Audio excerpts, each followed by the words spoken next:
નડિયાદ શહેરમાં આવેલા ક્રોમા સેન્ટર પર ગ્રાહકે પોતાનું કૂલર તોડ્યું. ગ્રાહકે 1 મહિના અગાઉ નડિયાદમાં આવેલા ક્રોમામાંથી 7,046 રૂપિયામાં ઉષા કંપનીનું કૂલર લીધું હતું. કૂલરની 1 વર્ષની વોરંટી હોવા છતાં કંપનીએ રિપેર કરવાની ના પાડી. કંપનીએ રિપેર કરવાની ના પાડતા ગ્રાહકે ક્રોમા સ્ટોરની બહાર જ કૂલર તોડી નાખી વિરોધ કર્યો.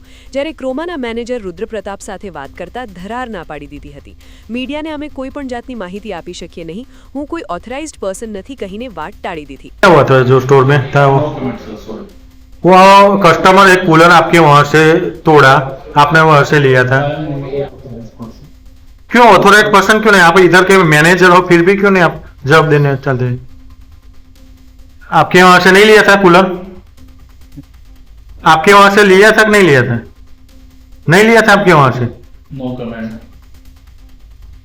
आपके वहां से कूलर लिया था, बिल भी है, मऊधा का बंदा है, फिर वारंटी भी था, 1 महीने का बिल है. Again no comment from my side. Sorry again no comment. Thank you. 1 महीने का बिल था.